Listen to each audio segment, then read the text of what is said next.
Well, hey, everyone. Welcome to Howdy Partner. For those of you just joining for the first time, Howdy Partner is a show where we at AWS bring on some of our amazing partners to talk about the great work that they're doing.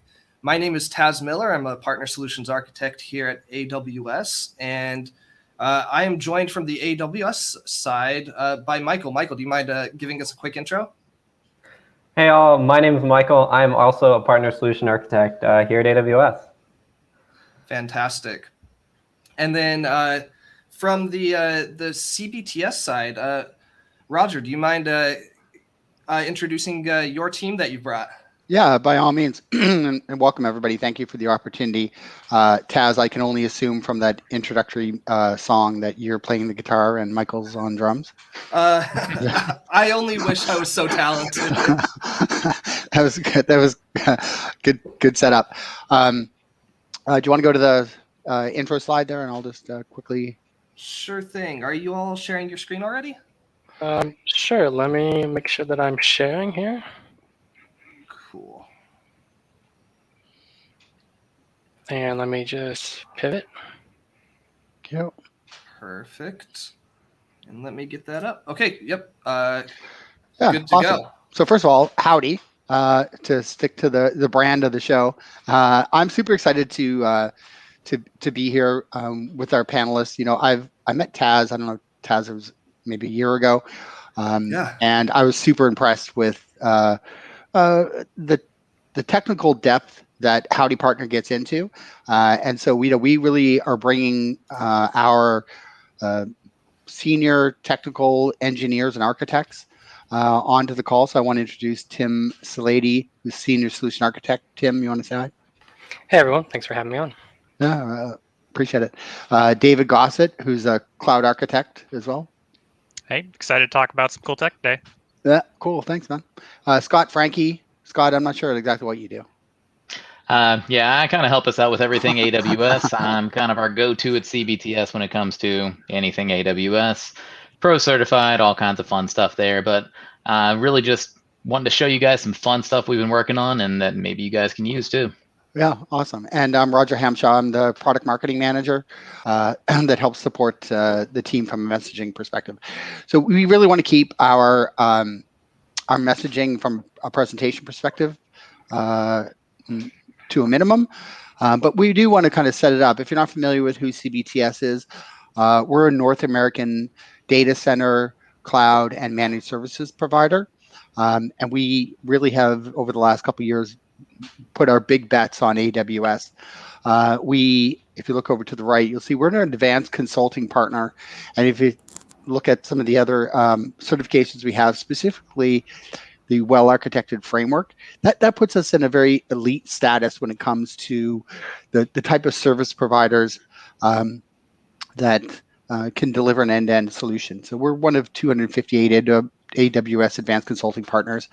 That really the point that I wanted to make here was we continue to incentivize and attract talent that has experience with AWS to help our clients move to the cloud faster, and most importantly, in a secure manner.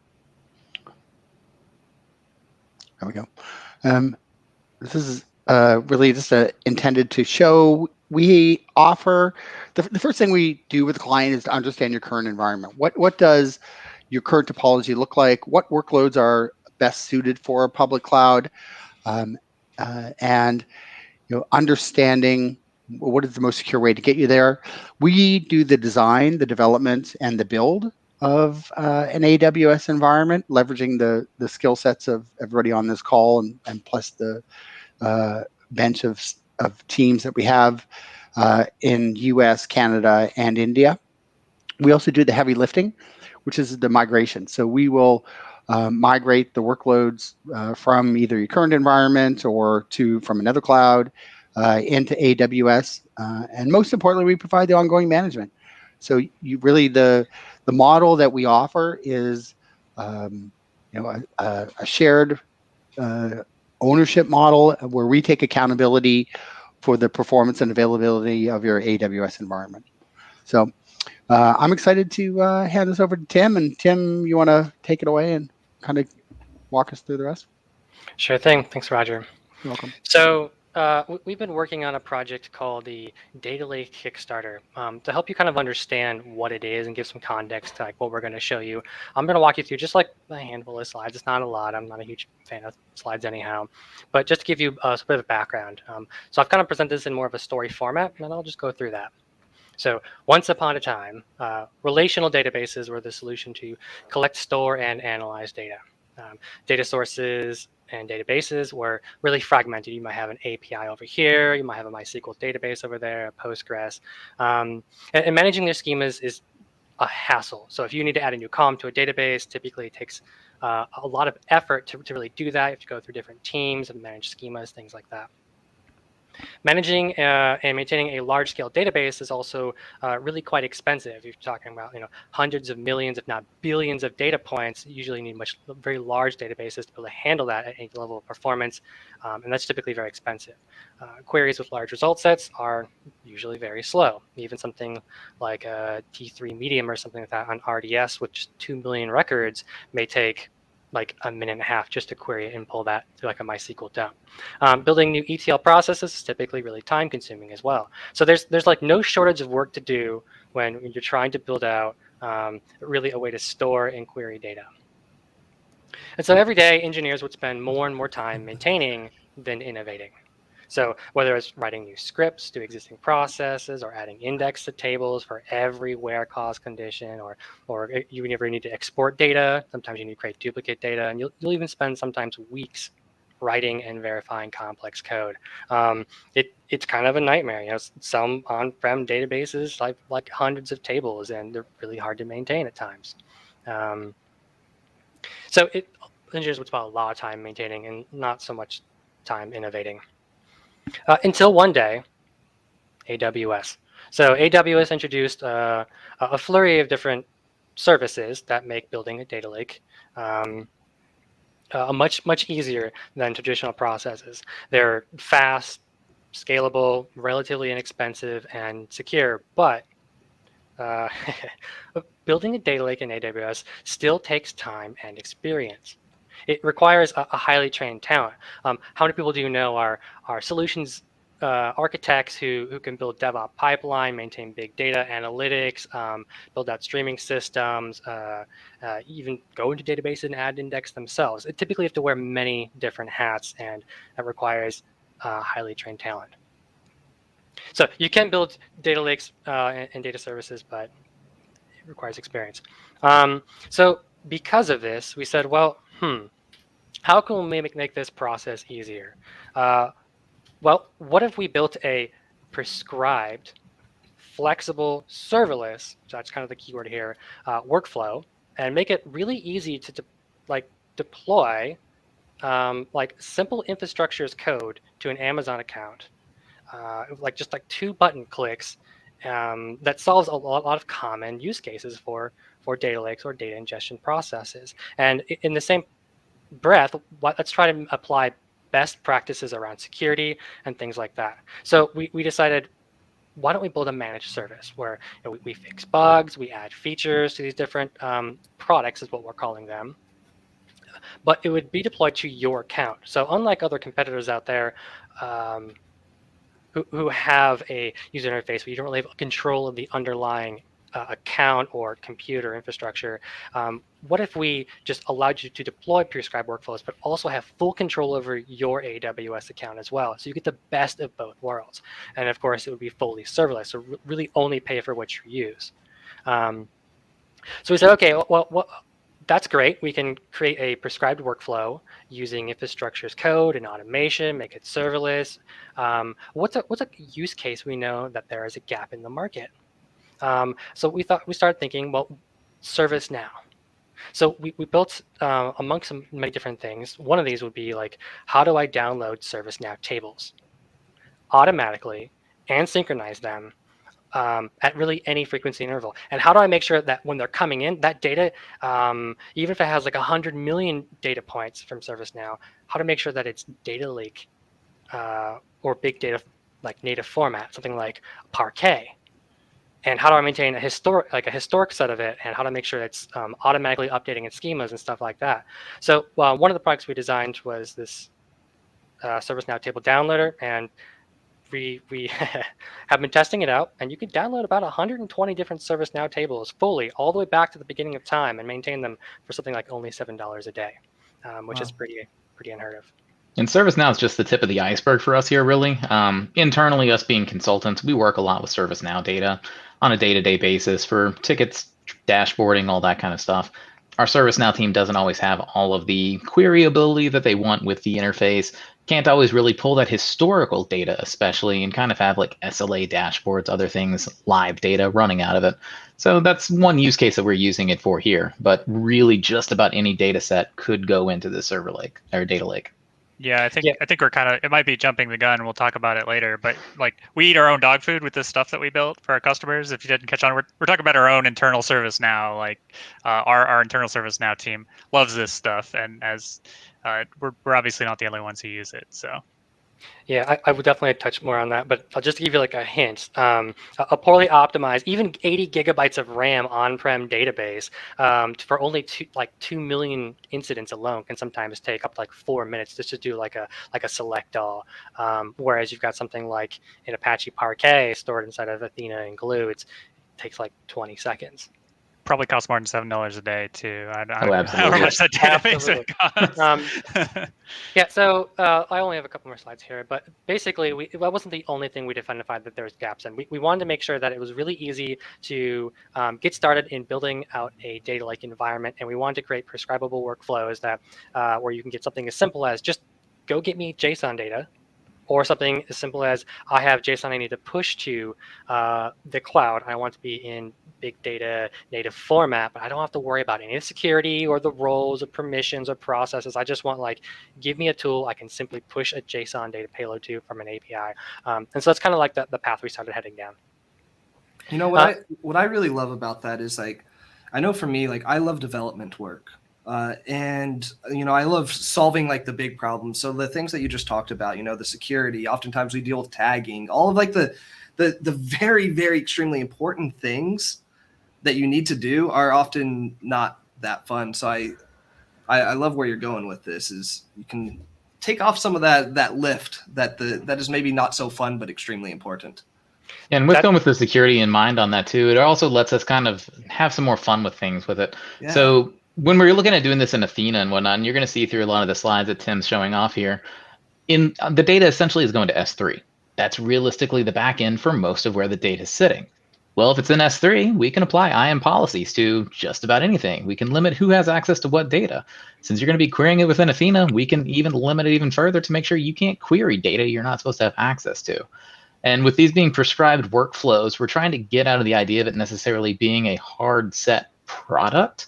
And much more, we're not really trying to hide what we're doing. We're just trying to make an easy button to deploy these services.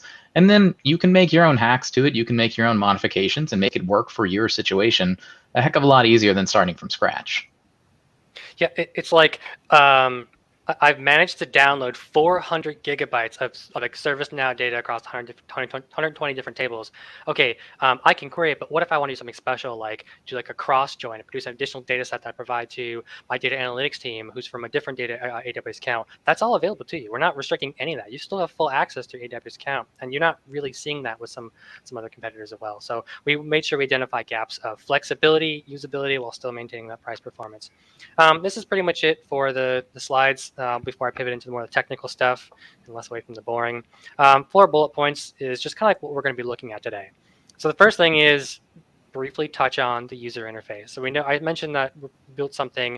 It's currently in progress, but it's a user interface that talks to a backend API where we can deploy some of these prescribed workflows on behalf of our customers, as well as even to our own accounts. And then we're going to dive a little bit deep into the product deployment automation, look at some of the technicals behind the scenes, maybe it's CloudFormation, the step function, some really cool stuff. And then finally, we'll take a look at that Athena and Parquet things. I'll have a chance to show you playing with that data and maybe get a feel for some of the cooler things we're doing behind the scenes, even with Glue. Very cool.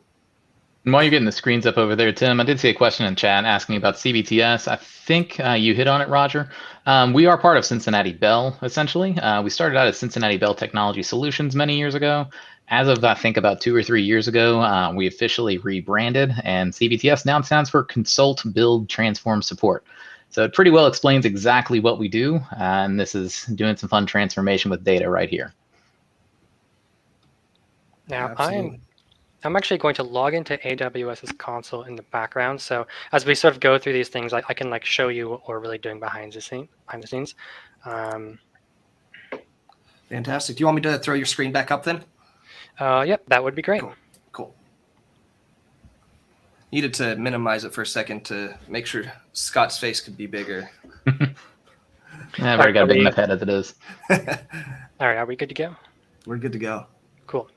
All right, so the first thing here is a simple user interface. The kind of the way we designed it was we started off with just simple serverless infrastructure as code. Now we moved over to like building a backend API and then a front end interface. I'm going to kind of like show that in reverse order. I'm going to show a little bit of the user interface and then go more towards the technical stuff.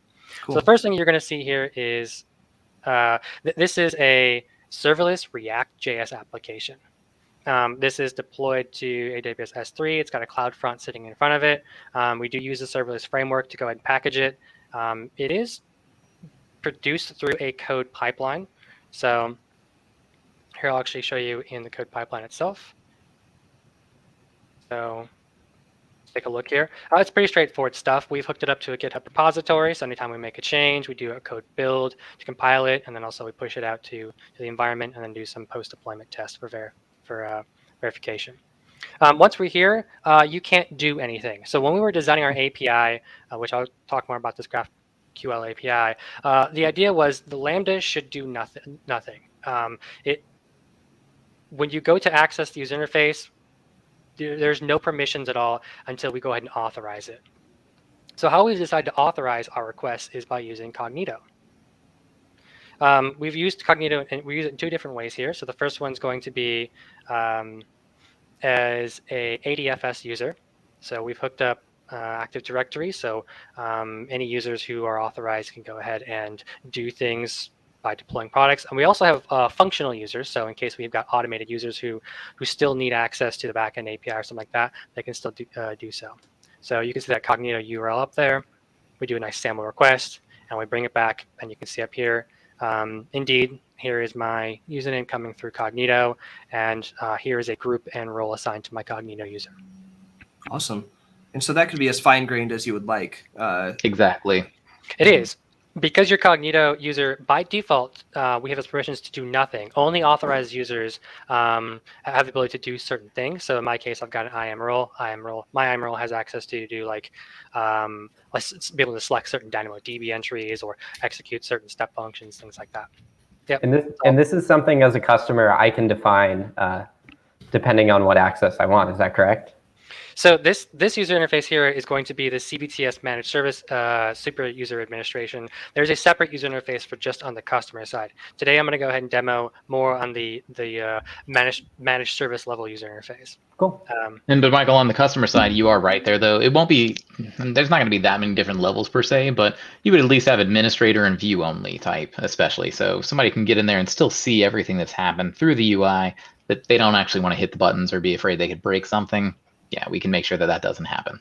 Cool. Yeah, we mentioned earlier that all this stuff is getting deployed into, the end user customer's own account. They have, of course, they have full control over their own IAM. They can partition the stuff however they like. So that's right. And I'll show you a little more about that here in just a second. So here I'll actually click on customers, and this is all the managed accounts that we actually manage. And indeed, these are not just fake entries. These are actual AWS accounts that we have onboarded that we manage services for. Now, some are, for testing purposes, but they are real accounts. Now, what's really happening behind the scenes here is when we load up this API, which I'll now show you a bit more of the back end here. This API is calling a list of customers. Now, these customers, it's not in a relational database. This is coming from DynamoDB. So we are doing a query out to DynamoDB for a lot of different data. Right off the bat. So you'll see there's some connections here. You've got SpaceX as test company and org new user 2, and here's SpaceX and org new user 2. I was trying to keep this lightweight too. With it being React.js, the data sets are all being pulled from the GraphQL backend pretty much live every single time you go to a page load. But with the GraphQL, as Tim's about to show you, it really lets us be really extensible in what data we can really pull into that front end. That's right. And so what I'm going to do here is I'm actually going to get a new auth token. This is all just test data for test accounts, so I'm not too worried about that. I'll go ahead and pass in this auth token here. So this is that functional user I was talking about. So you could do ADFS or a functional user. This is that flexibility Cognito offers us. So here I've listed a list of customers. I'll go ahead and hit submit so you can see it is indeed working in real time. The reason why we chose GraphQL is because instead of like a RESTful API, we don't want to overfetch data. And we also don't want to underfetch data. We also want to apply relationships to things where relationships don't exist. So how do I take DynamoDB entries, which inherently don't have any relations, as well as AWS CloudFormation stacks and maybe substacks and maybe step functions, bind them all into one and make you able to traverse a relationship in one query as you want it. And that's kind of what GraphQL offered us and why we sort of chose to use it. And I'll show you a little bit more about that. So for example, here I say, give me a list of all of our customers, and that's really what's happening here. But we can see here, I'm also listing a number of deployed products. Well, how are we getting that? If I type in here the word deployed products, I can actually say for every customer, go get all the customers from DynamoDB. And then for every one of those, go ahead and get every one of their deployed products. And here I can just sort of describe what I want and it will return it back to me. So now if I hit submit, it's going to give me exactly what I'm asking for. I'm not overfetching data, I'm not underfetching, and I can get just the information I need to keep my queries really quick. In traditional REST APIs, it may actually include this entirely. It may, if I just ask a list of customers, it may include just all of this by default. So if I don't want to like stress my database unless I don't have to, in this case, DynamoDB scales pretty well, but I get to avoid that. So Tim, just a quick question for you. If you go back to that tab, for those who are maybe newer to GraphQL and trying to figure out how to get started, what tool is this that you're using here on your screen right now? This is a default tool called GraphQL Playground that comes with most standard GraphQL frameworks. So GraphQL is really, you can use it, it's a simple framework or package or library in many common languages. We're using it with Golang. We chose Golang as our backend API. We love the performance, the intuition around it. But you can also use it with JavaScript or even Python, stuff like that.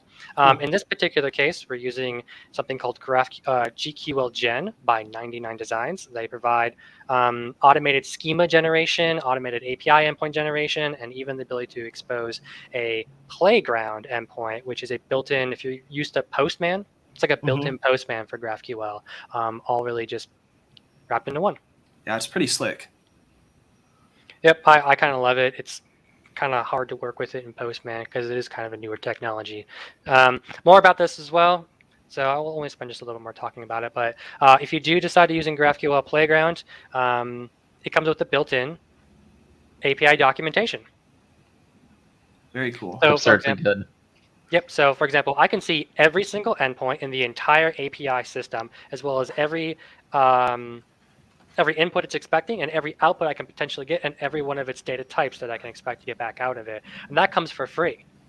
Wow. It's for free. The only way to build GraphQL is basically by building a schema. So once we build a schema in GraphQL, it automatically generates the endpoints and automatically generates the API documentation and applies it here to the playground as well. So yeah, I think you could definitely tell, like just looking at the raw return there. Like if you imagine what that would look like from a standard REST API, right? Like a get on customers / no, it would be like 3 different calls. You would get customers first, yeah. then you would get products by customer, then you would get count of them, and right, you'd have to iterate through those and then filter out the stuff you don't need in the return, or ask for specific attributes, and you could just skip all the way to the end with this.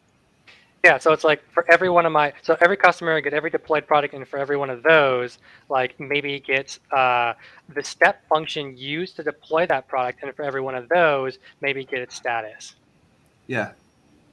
So this is also some fun stuff that Tim's showing right now that's really not necessarily getting into so much that you'll see in the UI, but They've pulled into the back of our API right here the step function detail even. So you can see every single deployed product. We have built-in logging within it to pull straight from AWS. It's getting pushed into DynamoDB so it can get queried out easily. But every single thing that the UI is actually building, is actually doing, we can get out of the API as well here. This is coming right from AWS's API.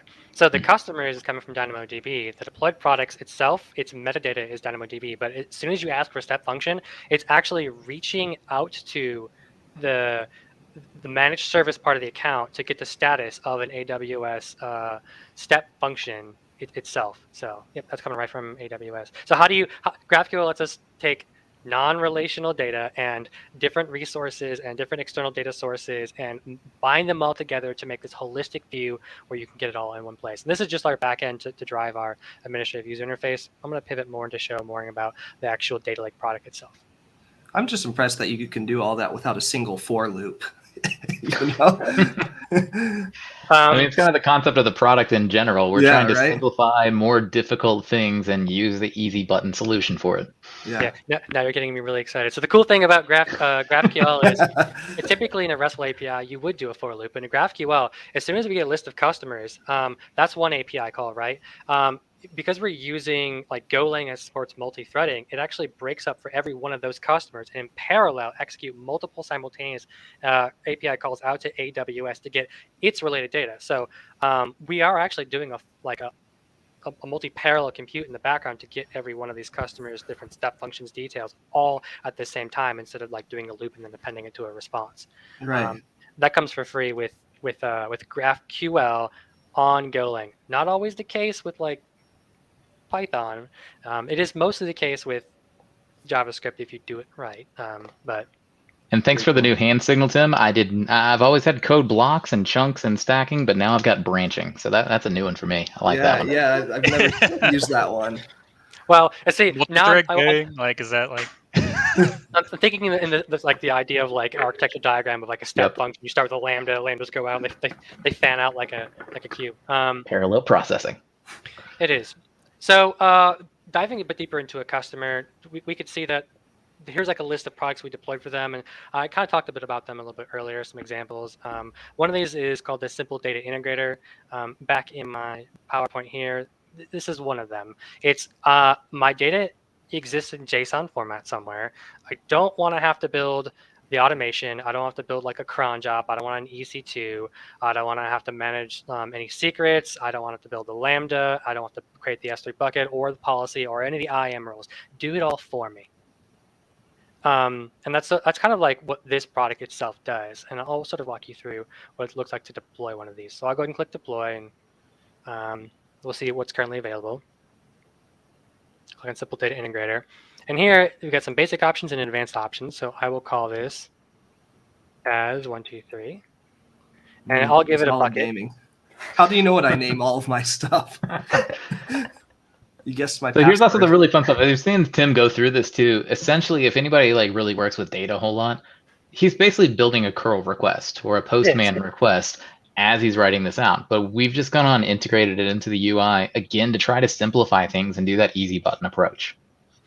It is exactly. That's exactly right. It's how do I remove needing a developer, a DevOps engineer, maybe even a DBA, maybe a big data solutions architect. How do I remove a lot of that friction? Like even from something as simple as just like go get me JSON data. Something as more complicated as like a multi-parallel workflow for getting ServiceNow tables is like another one. So it's just like how to building out these different automated ETLs for data pipelines. How wild would it be if that bucket name was taken?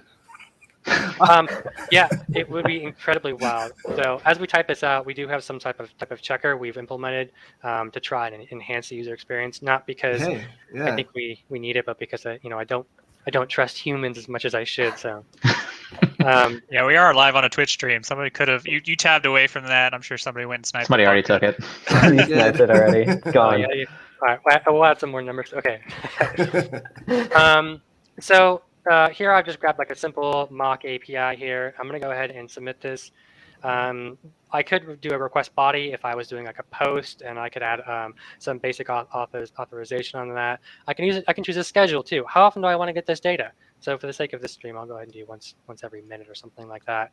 I have no number onto here, just in case someone's real cheeky. I'll go ahead and hit save and submit. And what's happening here is I'll actually show the request coming in here. So it's simple multi-step wizard. It's running a workflow. It did submit a request to our backend API. So here's that GraphQL engine we talked about there a second ago.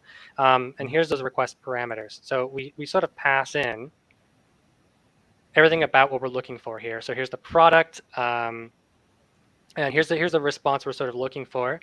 And I'll actually go to the administrative user interface to show you what's really happening behind the scenes. So we started a step function. That's really what happened. We submitted an API call from React.js to backend API. The backend API then submitted a step function request. So here I'll type in deploy. And I can see that we are trying to deploy a product to a customer account. And here it is running. So we can see it just started here a second ago. And here's what's going on. So let me just... That's where the magic happens. This is where, yeah, one of the magic happens, yep. So the first thing that happens behind the scenes is it first verifies that the input is indeed correct. Don't trust the React.js user administration. Anytime there's user input, you should never trust it. So even though we let React.js submit it to the backend API, and we do a pretty good job at doing typecasting and things like that, we do verify a number of things are still correct. Like even though we verified the bucket name on the front end was not used, we're going to do it again here on the back end deeper. So we You want to verify make sure somebody like me doesn't go in and throw a curl request and not use the UI to it anyway. Well, using architecture like this, we could use the React.js user front end, we could use the API, or we could just hit new execution. Mm-hmm.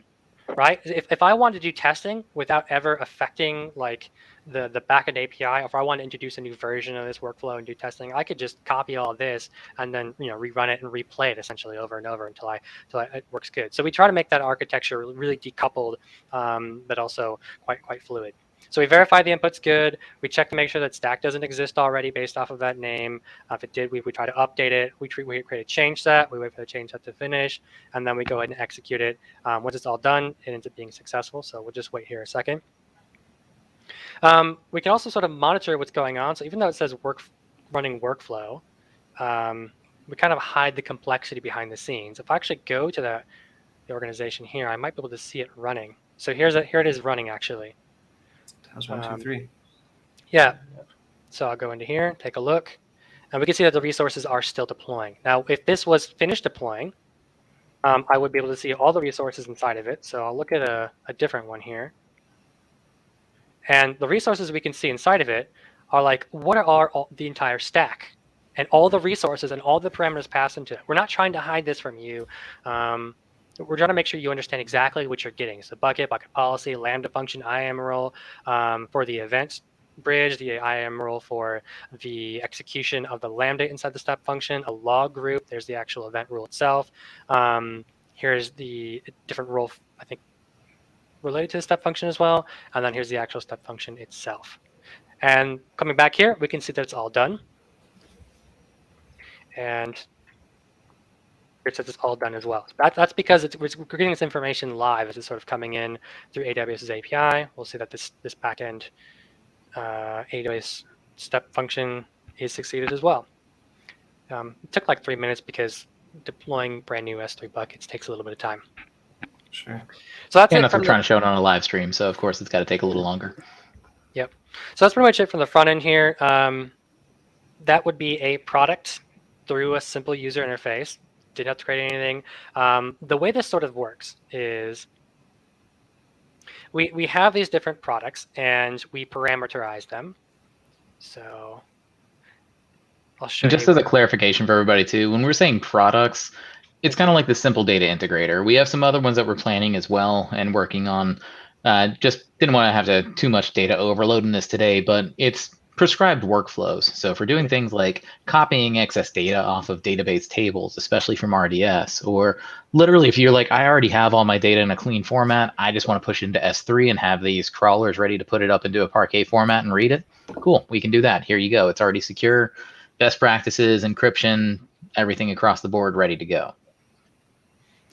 That's right. But yeah, so each one of these different prescribed workflows are actually just had that up a second ago. Really, what they are behind the scenes are they are CloudFormation templates. We some of these have like lambdas with them and stuff like that we end up compiling and deploying as a package, and we version it. But really, the core of it is going to be a CloudFormation template that we deploy to an account. And I'll show you from a customer's view what happens. So if I go into here, we saw what that step function was to deploy a product to a customer account. But let me show you what it looks like inside the customer account itself. So to do that, I'm going to go to our control account, and we do have a cross-account role that we can use to manage our customer services for them. And I will attempt to log into that to show that to you. So While Tim's logging into that, we use CloudFormation as the backend on this. Again, trying to use everything native AWS as much as possible. CloudFormation templates just really flow into the step functions almost too easily for us. Internally, honestly, I really like Terraform. Some of the original code for like creating a new organization account and some of the other stuff I actually passed on to Tim in the form of Terraform, and it was converted into CloudFormation instead. But since we're trying to make sure that we are eating our own dog food as much as possible here, we wanted to stick with it in CloudFormation, so it fits in the AWS stack perfectly. I have a quick question. Will customers be able to build their own workflows to integrate into their own environments? Is that something that they can jump in and do themselves? Yeah. So the idea of this is, imagine you were a person who had full administrative access to your own AWS account, and you can do whatever you want. Right. So the only purpose of this data lake Kickstarter is just to make your life a lot easier, to remove a lot of complexity. But if you want to get in there and build anything you want, like as if you own the AWS account by yourself without any of this on top of it, that's exactly what it is. So you have administrative access to your AWS account, in addition to be able to use this layer on top to help simplify things, should you want to take maybe an easier route. In the same breath, it also means that as like, let's say this data is ingesting correctly and you like it and everything's good to go. If you want to build additional workflows on top of that, like let's say JSON data is there, you want to convert that not to Parquet but to orc format, you could just have your developers build against that and things of that nature. Yep. So you've got full control and there's really no restrictions. So I think like one of the catchphrases you hear a lot is AWS aims to remove the undifferentiated heavy lifting of development and stuff. And I feel like what you all are doing is you're taking that a step further and taking away some of the undifferentiated heavy lifting of setting up the data lakes or any of the other products that you can deploy. Definitely on that. And I mean, also with these that are being flown, so like the simple data integrator that was launched here, how we showed it's a basic, more or less a curl when it gets down to it. I mean, Tim showed you in the UI of it, even like we're already passing in, you can pass in OAuth tokens or simple auth methods and stuff. Say you have something completely off the wall or, some special like HMAC 256 that you have to follow with that. We're just deploying the base of the step function for you. There's nothing keeping you from going in and hacking that up as much as you need to make it work in your way. It's almost like going and finding the script you want on Stack Overflow and then just making your little tweaks to it to make it work exactly the way you want. This is just a prescribed workflow more than anything. That's right. So in the interest of time, I'm gonna pivot a bit and finish off the simple data integrator thing and like maybe talk more about the Athena and Parquet related. Yeah, I'm excited to hear more about that. So like for example, even just this simple data integrator here, we try to be prescriptive in a way that we know is really valuable. So a common mistake would be not storing your data in S3 in a glue or Hive partition format. So just like taking a bucket and throwing the data right into the bucket as is not going to be an optimal Not structure. optimal? Oh, darn. No, it's not. I won't let you take a look at any of the buckets I've set up. Yeah, you still have logical partitioning in here. So Tim set it up with like year, month, day, hour. I mean, this could be extended even further if you were doing, multiple pulls per minute. If you had this running per second, you could then take it even step further in. Minute And the level glue or crawlers could be able to find it to ridiculous depth.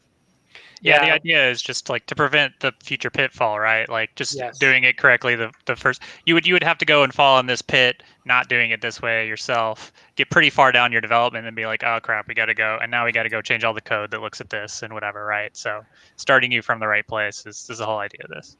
So even like a product like this, like even 2 days ago, we released an update where we changed the file name. And here you're going to see output because this particular customer is not subscribed to the latest version of the product in order to make sure that they are frozen on this for this demo. But we have a new version of this where it's the name of each output file is not just output underscore epoch time.json. It's actually like what is the step function execution ARN underscore like some other different properties underscore like epoch time, and they have like a very distinguished separators. And that's because we want to make sure data is easily findable, filterable, removable in the future.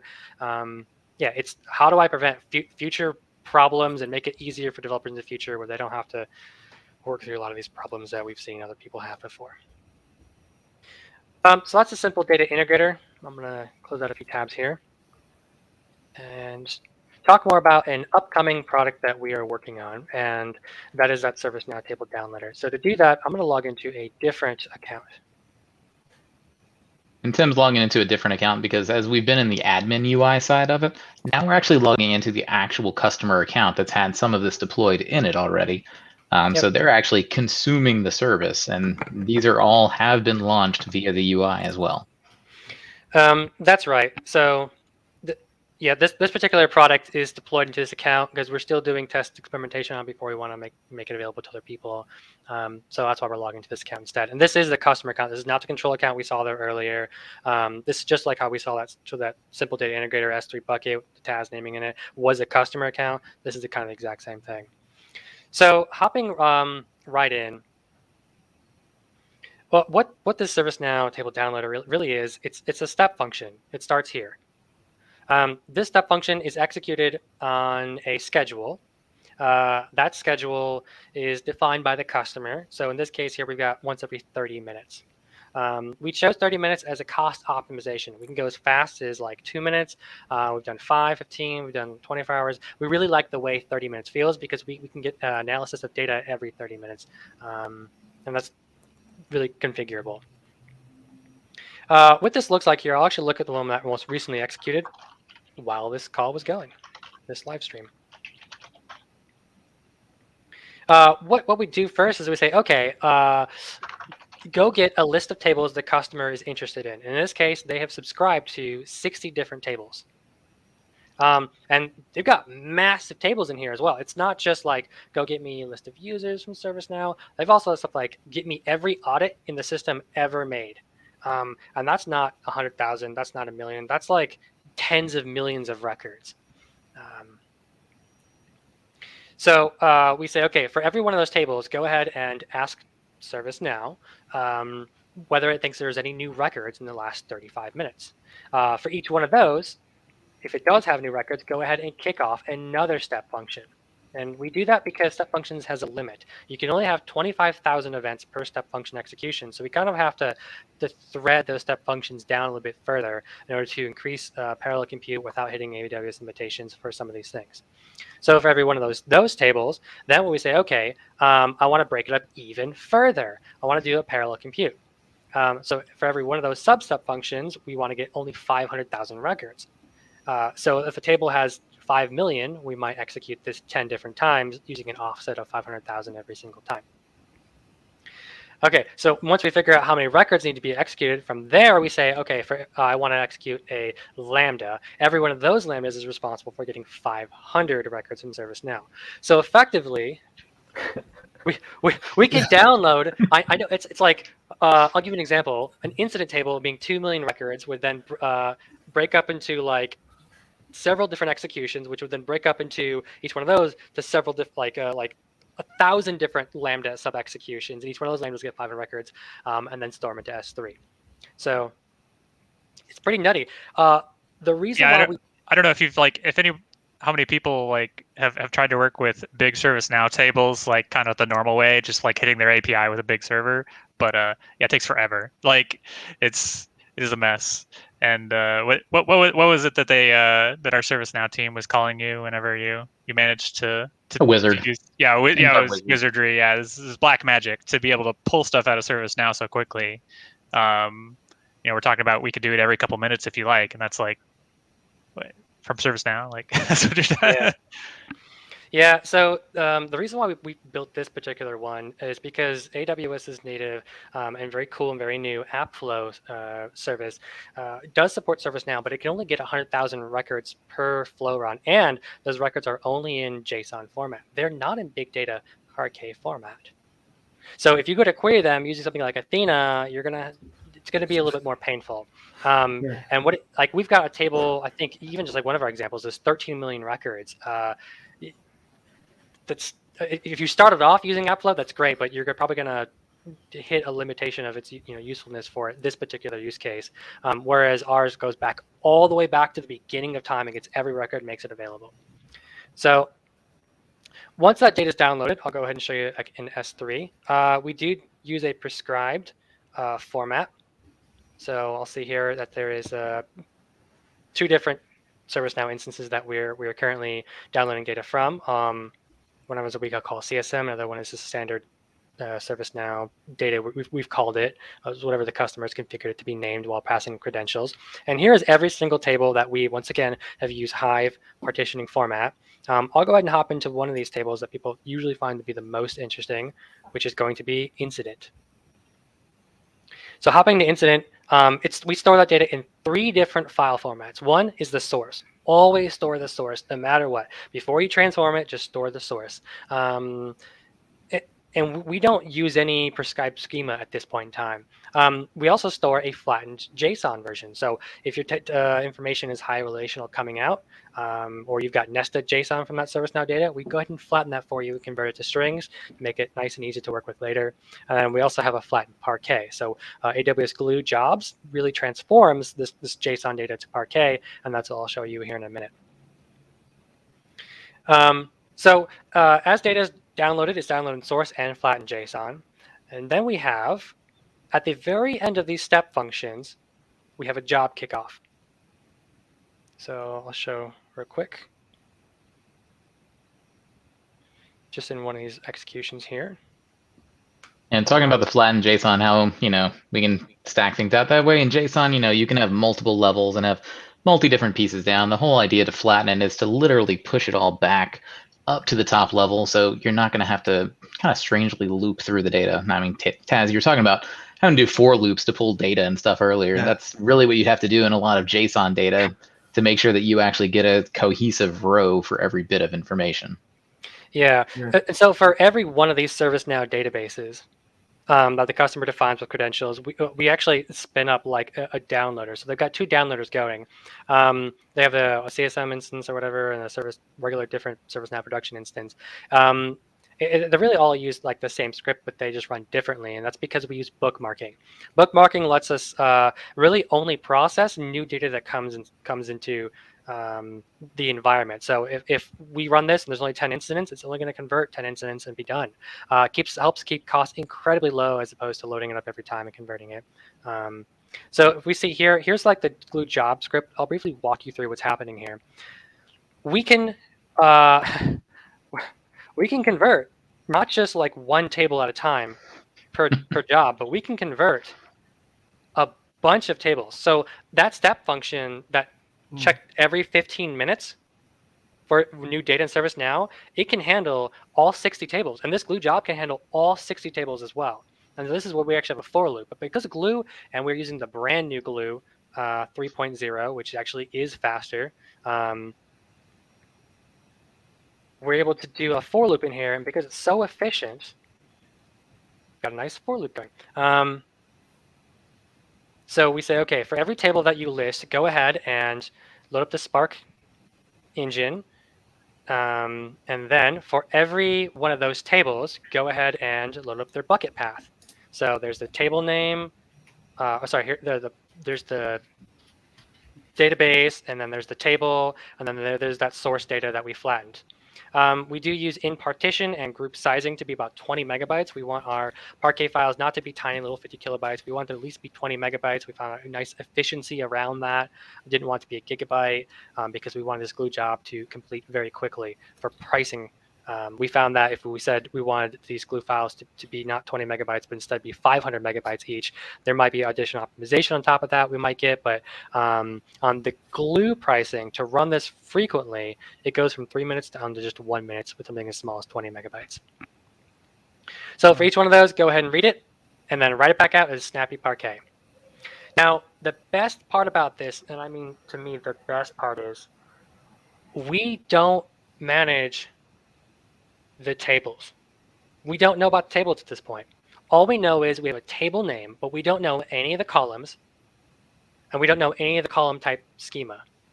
What this glue job does is not only does it go and figure out in a glue table whether that table exists or not, but if it doesn't, it creates the table and figures out every single column in this data frame and updates that. So an example would be if I just like drop this incident table right here, it would recreate it for me and add every column as part of that process. And that would happen every time that Yep. that runs. So every execution. Yeah. So you're making me want to do something real quick. So here's that sys journal field right there. I've actually just dropped that sys journal field incremental table here. Let's do it. We're doing it live. And it's gone. So now if I go over to that step function here, and let's say typically it would do all 60 tables. Here I can actually specify, if I have a custom parameter, I could say instead of doing all 60 tables for the last 30 minutes, do just that individual table in this case. Just this journal field. And we'll see what happens. So it's this journal field. It's good to go. It's worth noting that it can download and it can figure out of those 60 tables which has new data and finish downloading them, saving it as JSON, and start that Parquet job in less than 20 seconds, 30 seconds. Wow. It's bonkers. Yeah. So here's that input. We gave it this journal field. Now it's figuring out what new data it needs. Let's see whether it actually came up with any new data here. Hopefully it did. Great, it did. Found those 334 records, and it went ahead and started off that Parquet job. So we're going to come back here. We're going to see that Parquet job is probably running. Great, it is running. We actually can go to this output here as well. I'll do two different outputs. I'll show you one from a different one, which you can see completed in less than a minute. Every time this glue job runs, it can take like 40, 50 tables, complete them in less like a minute for converting their source JSON to Parquet. And then I'll show you what a query that Parquet looks like in a second.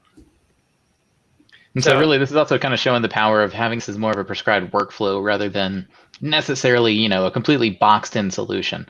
Being able to change that table on the fly like that if you need to really do something quick, being able to add tables into it, being able to really even like adjust that grouping size of where we have 20 megs right now, as Tim was saying, if 100 megs or 500 megs is better for your work use, do it. We're not going to stop you. That's right. So here's a different output log. We can see that here's all those tables that it went ahead and did super quick. You're looking at just a few seconds for every table. It's reading into the data frame. And that's the best part about it is it's like only 3 workers. Wow. Because we're doing it incrementally with a bookmark, I don't need 20 workers. I don't need 100 workers. Maybe my first run, it takes a little bit longer. But after that, it's smooth sailing. So here we can see that that sysjournal field is running, and it completed in just shortly after. Now, the reason why this took so long is because it was creating the table. If the table already existed, we'd be no problem at all. If I come back to Athena, and that sysjournal field incremental is gone. I'll type that in here, sysjournal. We'll see it's not here, or not there. If I hit refresh here,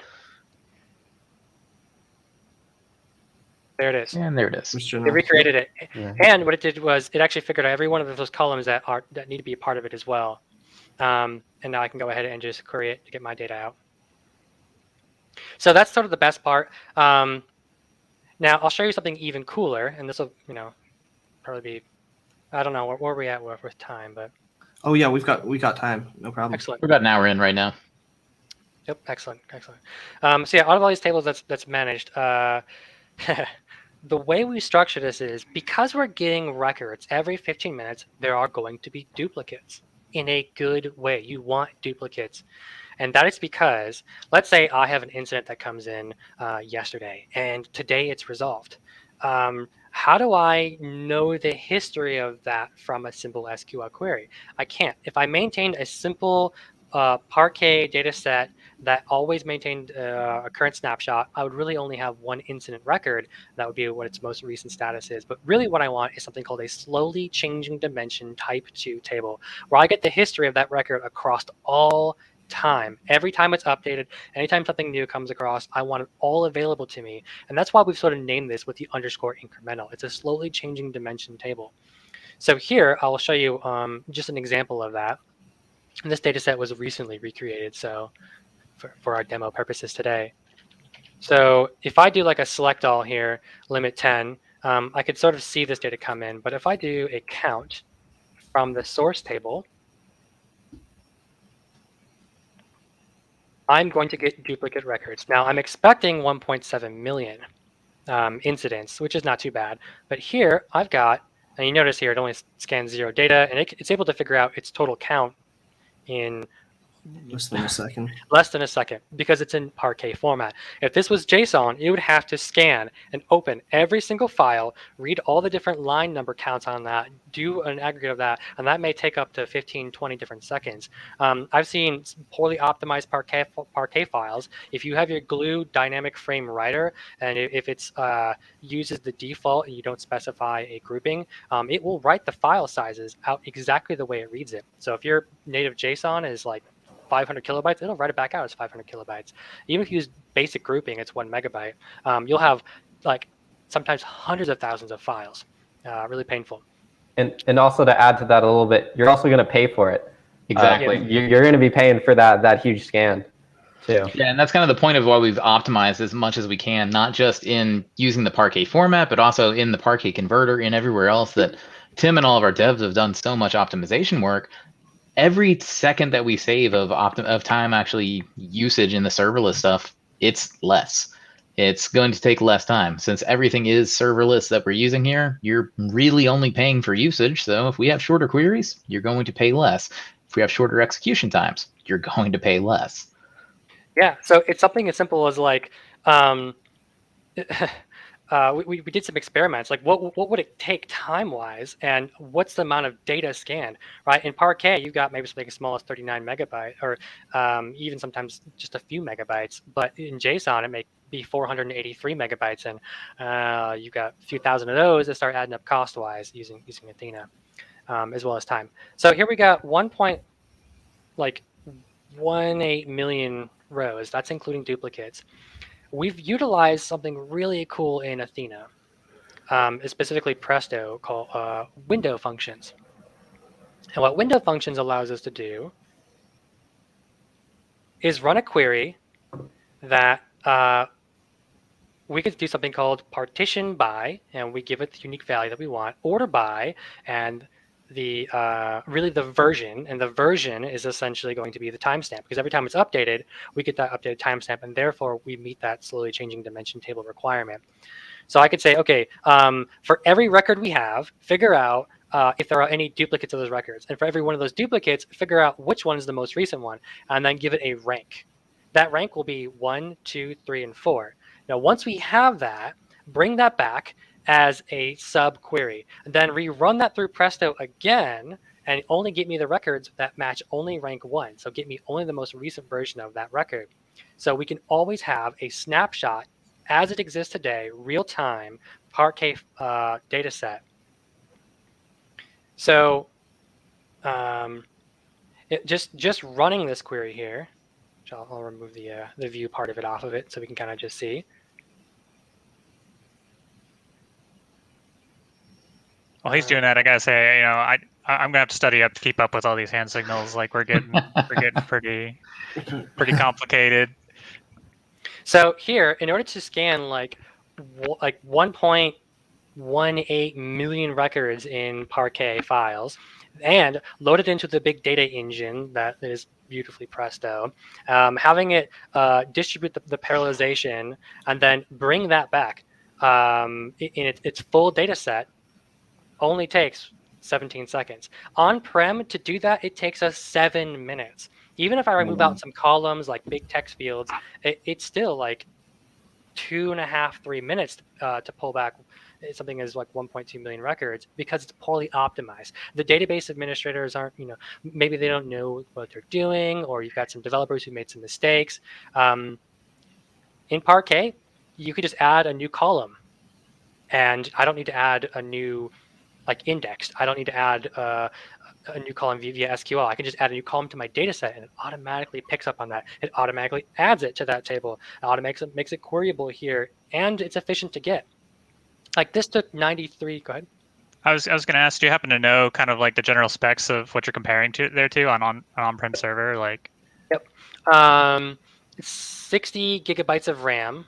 On-prem MS SQL server, where you've got an incident table that contains about maybe 3 gigabytes of storage, but really needs to scan about 33 gigabytes of index data using clustering and non-clustered indexes to do a simple select all from an incident of 1.18 million records. I think it's like either 8 or 16 CPUs as well, with 500 gigabytes of solid state. yeah. So I mean, you can either, I guess, maintain a big, like the old way is maintaining those type of beasts, and this is just an S3 for whatever 5 cents or whatever it is. Like, this is how we're storing it. So it's crazy the difference. And I love Parquet too, because you really only pay for what you use. If I want everything, I can get it. But in this case, let's say I just want the incident number. What happens to my time? Remember, this is querying this same data set. This is still the same S3 files it's querying. If I go ahead and run this, is it going to be 17 seconds and 90 megabytes? Or is it going to be 4.5 seconds and 37 megabytes just for getting the incident number itself? So you really only pay for what you use. You get all the best, the prescribed version of this gets you all the best optimization we can really think of from initial get-go. And what's funny is this is 37 megabytes. Let's hop over to S3. What is it actually like over in S3? And here's the best part as well. There are a lot of best parts of this. Tim gets really excited. He likes best parts. Best parts. We'll go to the Athena. Gets me thinking, the best parts of the brownies are both the edges and the centers. That's right. Actually, All just depends on what you're in the mood for. There it is. So here's the bucket that was generated. All the glue logs are also stored in this bucket as well. So as the scripts, every time we update the script as well, it is deployed to this bucket. And all the different Spark UI logs, continuous logging, things like that are all wrote to here as well. So you can kind of keep track of it all in one place instead of using Amazon's default path, which is good, but not great. So we take a look at this table here, and I'll go into table equals incident. Okay. Here's that 3 file formats. And we'll see if we've added some naming conventions here as well, just in case you need to build additional processes for ETLs and you want to use the same bucket. I don't just place the data, or we don't just place the data in right on top of the bucket. We try to nest it in such a way that you can put things around it as well if you need to, and it's not going to affect any ETL processes. So let's say I had load equals incremental. If I've had another one called load equals merge, or process equals merge, or just some other bucket folder I want to create here, you can use the same permissions that we've already prescribed, things like that. So here's those Parquet files. The glue generates them for us, thankfully, and there's only 103 because we've optimized for at least 20 megabyte files. If I do calculate total size on this, what does that look like? We go back here to Athena, right? We only queried for 37 megabytes. It completed in only 4 seconds, which is pretty fast, all things considered, because it's reading from flat file storage. But the actual data set is 1.4 gigabytes. And that's really where the magic happens. Parquet is I love it. It's like magic. It's got a built-in indexer because it knows where the values of every column of every row that you would have had in those files as well. So it can actually just skip files entirely or read only certain sections of files. So this file, let's say between bytes, 16.8 megabytes and 16.9 megabytes contains my incident number. It skips right to that, ignores the rest because it read the header of the Parquet file. It knows exactly where to find it, extracts that out, and you don't pay for the rest of it. You only pay for just the segments that it actually has to read because it's in efficient format. If this was the JSON one, it would charge you for all 1.4 gigabytes. Yep. Finally, we are. So breaking that down to cost though, because the scan that you did was what, 40 megabytes? Is that what we saw? It was like 39 and some change. So like 40 out of 1400 megabytes, right? I think is the way byte math conversion. Yeah. That's like 2%, right? Like you're scanning 2% of the whole thing. Yeah, I mean, I think it's pretty easy to see why this is where everyone should be moving to, and a lot of people are coming and asking to do this, like with all their data, like for cost reasons, for speed reasons. It makes a lot of sense, and so this is why we're building this stuff. Is like, okay, you have JSON data. Let's get it into Parquet. Let's start working with it for real in the way that we work with it these days. So yeah, so let's easily repeatable. That's right. Let's say I've got some data analysts, maybe some engineers or even a BA who wants to like hop in and sort of like run a query against the data set. They kind of know what they want, or they query an existing view.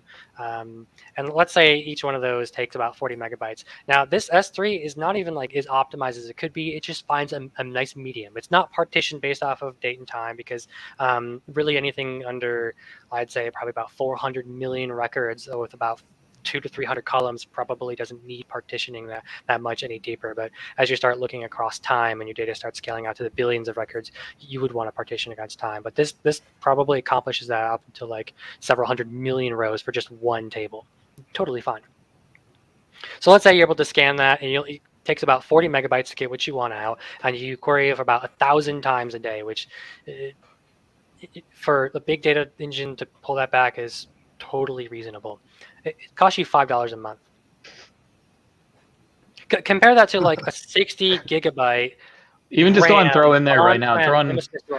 The license. Just go and throw in the 1,200 megabytes or the 1,400 megabytes that was as the base, and just so people can visualize the difference there, because this is literally 3% of what it would cost if it was not optimized data. Yeah, that's right. Go and type in the 1,400. I just want to see, because we're at 580 right there. So if it was actually 1,400 of the megabyte scanned, so the 1.4 gigs that it had scanned every single query. Sure. And yeah, massive difference. Yep. And that's like even like a chunkier one as well. If they wanted to get, I think, duplicate data. So let's say I want to do like a select all, or let's do like a select, maybe just sysid from incident incremental. I'll use the autocomplete there. I'm actually quite curious. Oops, sysid value. It might still be 30 megabytes. Okay, 16 megabytes, 2.5 seconds. Yeah, so if you kind of like just know what you're looking for, you can get even more efficient than that as well. And some tables which are pretty even smaller than that, would like to do like sys user next one of them. I don't think you're gonna have ID value in there. No, I've got incremental. Yeah, some tables are even smaller than that as well. So. And that's huge because again, like you're only doing that, in this case 1 megabyte, whereas the other way would still require the full 1.4 gigs. Right. Yeah. We're showing this as like manual queries right now, but imagine also then being able to take these queries, shoving them into QuickSight to make dashboards with these. Are you going to be scanning those full tables every single time, or is it just going to be using this very, very small partition and making that dashboard very efficient? Yeah. And usable, honestly, like if you have to wait a couple minutes after you like want to ask it a question, like that's impossible to get actual work done. It is. The reason why we really like Athena and Glue, and why we kind of like want to build anytime we're downloading data, even with a simple data integrator, we're enhancing that particular prescribed workflow to also include an automatically generated Athena database, and as well as table using like a crawler. The reason why we really like this as well is because you get like a single pane of glass across your different data sources. Earlier when we described that story, circling back to it's like, where are the problems? A lot of times it's human resource time is very expensive, sometimes even more expensive than the cost of a simple database on-prem or maybe like a simple RDS in the cloud. Having multiple data sources, it's hard to pull them together, but Athena is that aggregated view. Creating automated workflows to get really complex data and having it automatically generated and updated and things like that. That's really what we want to get into with these different solutions we're building. We do want to implement Athena probably as much as possible and less away from the RDS. Very cool. I think that's kind of like the high level for that particular solution. Sure. So then I have a question then. So like we've gone over some, pretty awesome stuff. As far as like if there's anybody here watching the stream and they want to learn more, like how do they engage with you all? What would that process look like? They would engage us through reaching out through us. I mean, us being a large consultancy firm, we do have quite a few salespeople and whatnot that are pretty privy to what we're working on here. You'd probably end up talking to the three of us on the call here right now about this also if we were to showcase it off to you. Taz, I believe you already put up the link to our managed AWS cloud link on the CBTS website. That's probably the best place to reach us at. That will get specifically to our cloud sales groups and get it out to the people that really can kind of get you in touch with us the best. Awesome. And for the people watching, who should be reaching out to you? Like, what does that look like? What does that customer look like? What problems should they be thinking about right now? Right. To us, I mean, and this has such a wide range. Sure. This could be to a smaller or medium-sized business that might not have their full-time AWS devs, and they want somebody to be able to launch this prescribed workflow, and they only have to make their tweaks and simply use it. At the same time, Tim's showing you this on using this at a enterprise scale service now for us to be able to pull the data out and really be able to use the data more effectively. This can scale infinitely pretty much based off of AWS's resources. That was another design option of why we wanted to go towards doing serverless as much as possible. Yeah. So we don't really have to worry about scalability. The scalability and high availability is completely built in. Most anything at this point, it's really going to be just optimizing those partition sizes in the Parquet files based on your workload. Sure. We have someone in chat asking, are you all taking any interns? It sounds like they're interested in what you've got going on. CBTS does have a internship program. Yeah, there we go. Actually, K-Dune Sensi. Thanks, Kevin. That's my boss up in there in chat. So contact him directly. There you go. So if we've got time, we can probably talk about some even more technical stuff as well behind the scenes about some of the difficult parts about building against DynamoDB that we sort of solved.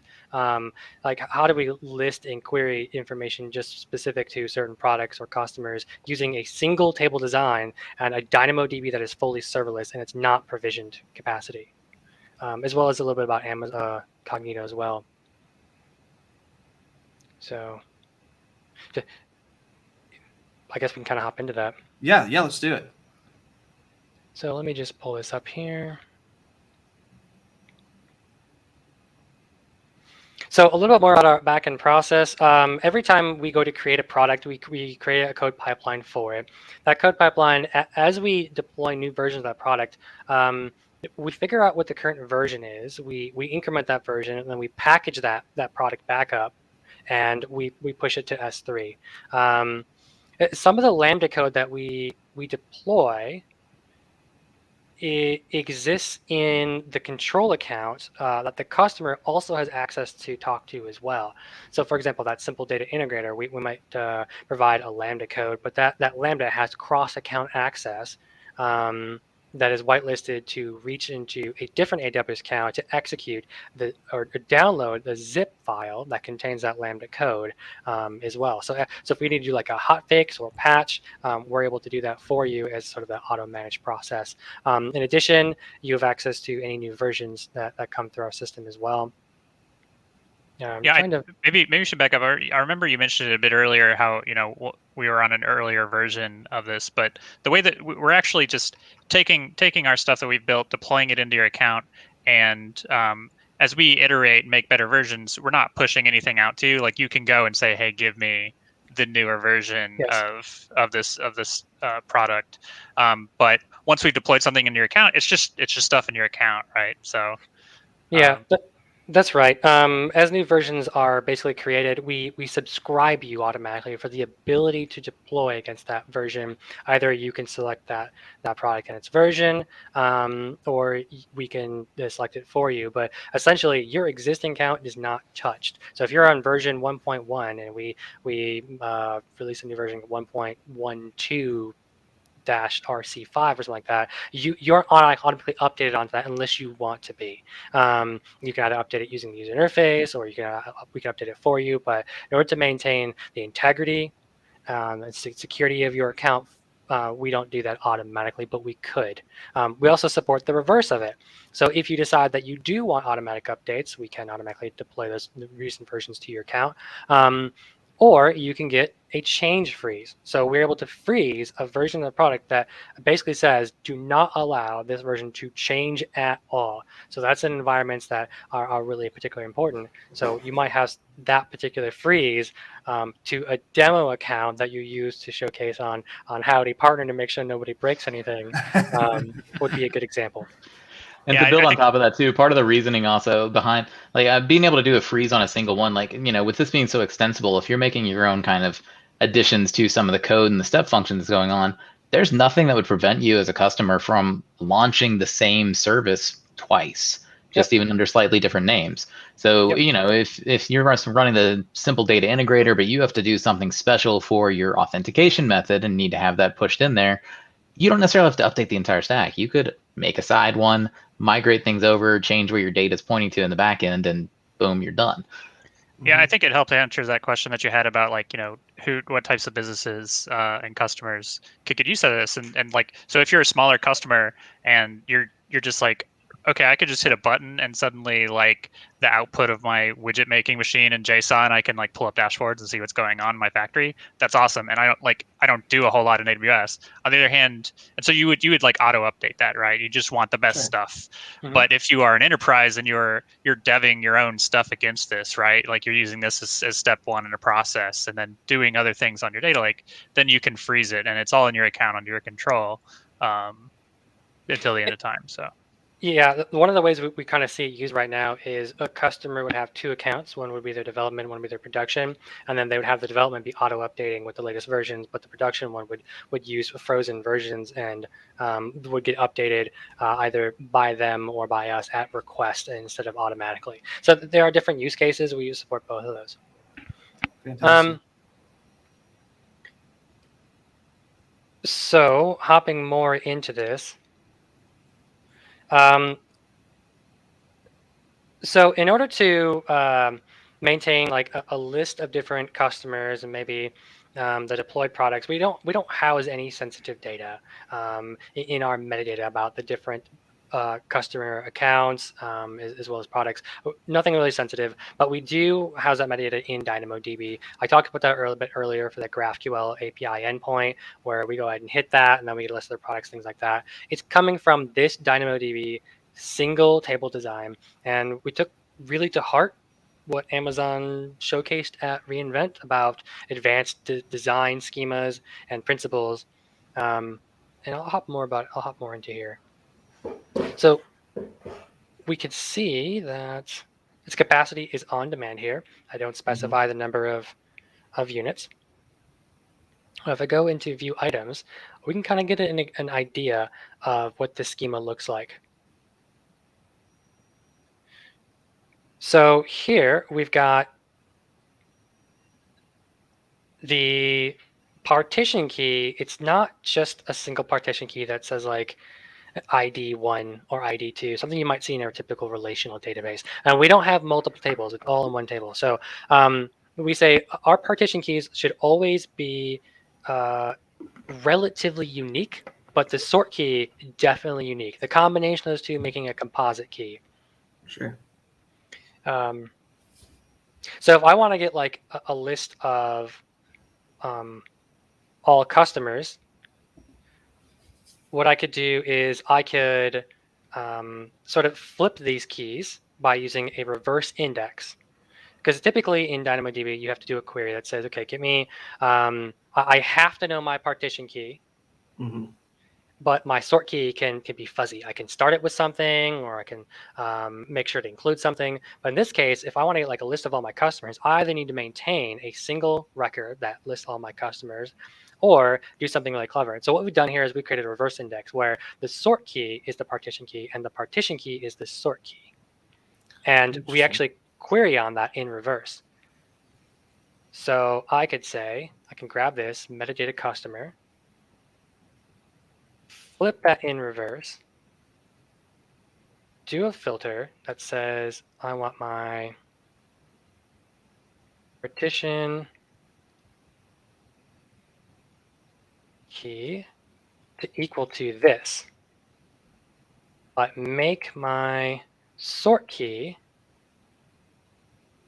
begin with customer hash. Run. And it's making me into a liar. That's what happens when you try to do things live. Yeah. Well, it do be like that though.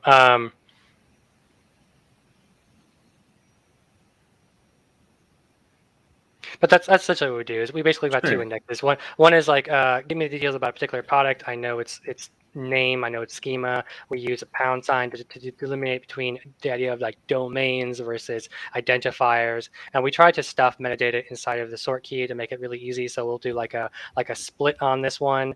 And that split will contain multiple properties. So we might have like product deploy, hashtag the execution errand, now hashtag maybe a product version, things like that. Yeah, single tip design, cool stuff. As you saw in the API, works great. If I could just remember exactly how we did it. Already quite a bit. You've covered an hour and a half, so. Yep. I think kind of the last thing I have really to talk about here is just a little bit more about Cognito. It's awesome. There's a lot of different authentication services out there, a lot of different authorization. The reason why we chose Cognito to allow authorization for the backend administrative API is because it really just integrates with IAM roles really nicely. Because all of our services are AWS native, we get all of the benefits of an IAM role, a fine-grained permission. Even a DynamoDB, you could specify specific policies that let you query only certain data across a certain partition and sort key prefixes and things like that to really like limit your data set. So things you might see like on-prem, which is like a particular user that can only query a particular database or these particular records, we kind of get that natively right in DynamoDB thanks to the fact that we're using Cognito and can apply appropriate IAM rules super easy without having to integrate a third-party service, which might be a little bit more complicated. Yeah, that's awesome. And there's the regular users here. Yep. And then, of course, there's the identity providers for our ADFS, which is in federated identities here, I think.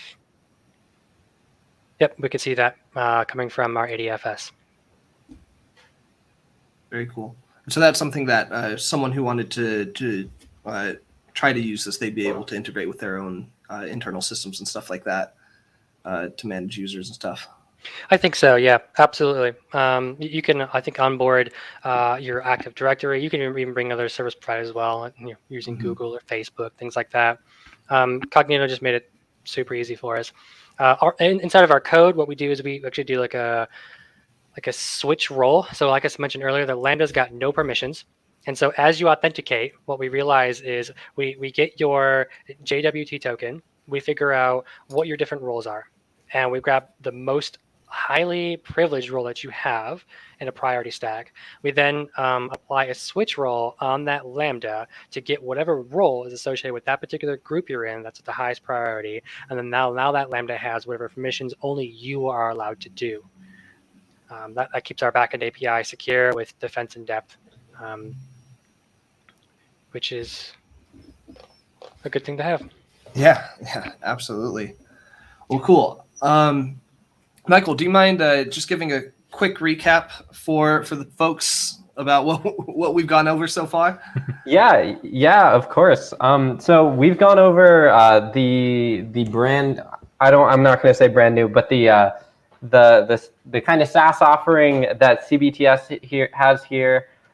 We've walked through the user interface that they're providing, the GraphQL backend APIs and the positive that we have there, how you can use it to deploy different workflows easily using CloudFormation, as well as the ServiceNow workflow that you have and how it's taking advantage of both Athena and Parquet to really reduce costs, reduce storage amounts, and to really make a seamless experience. So you have these one-click data pipelines that if you don't want to manage, you don't have to.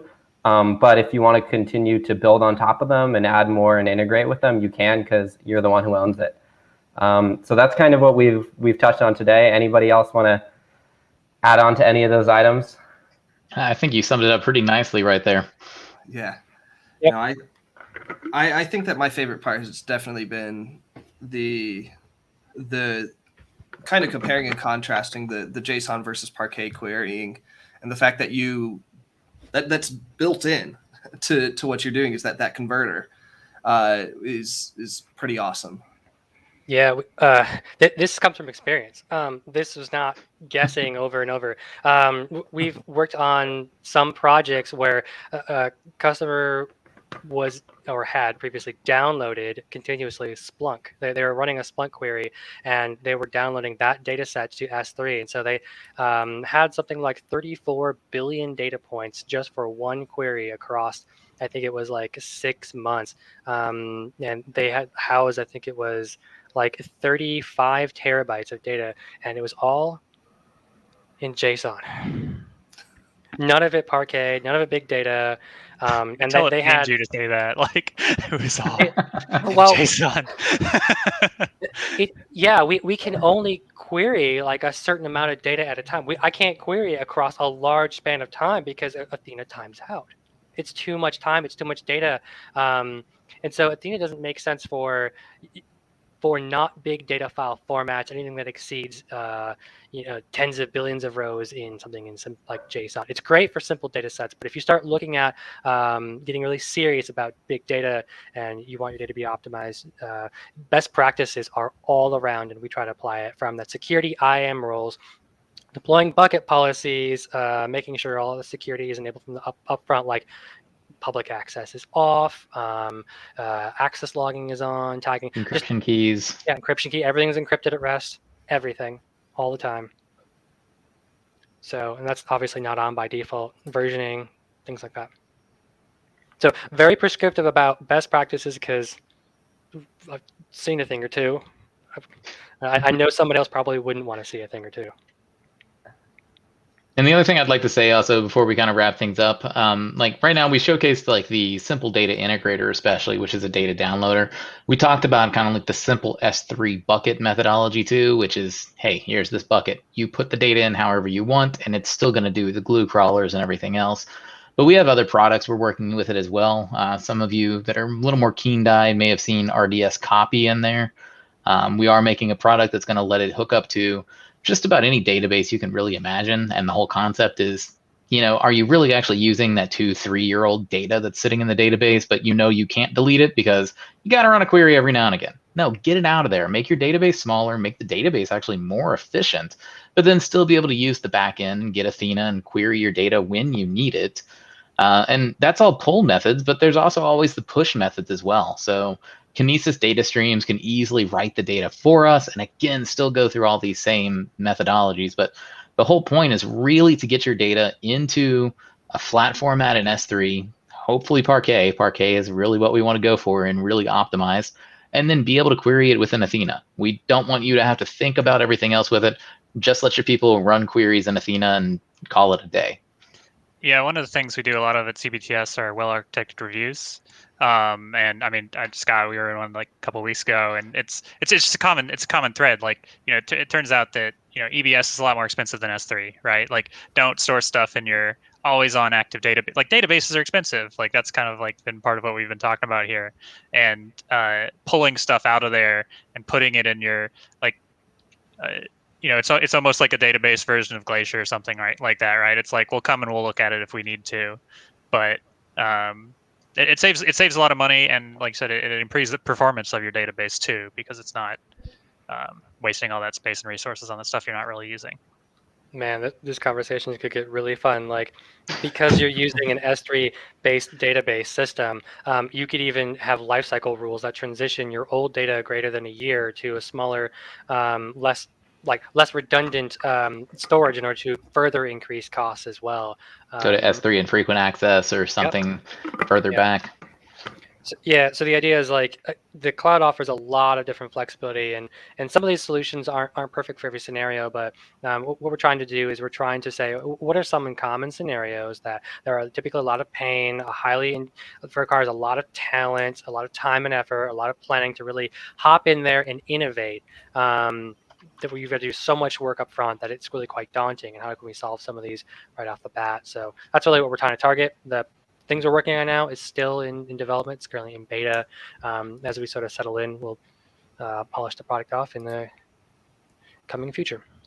Yeah, absolutely. So we do have a question in chat, and I'm wondering if you all do you all have experience using Kinesis data analytics at all? And would you be able to speak as to why you'd want to use Athena versus Kinesis data analytics?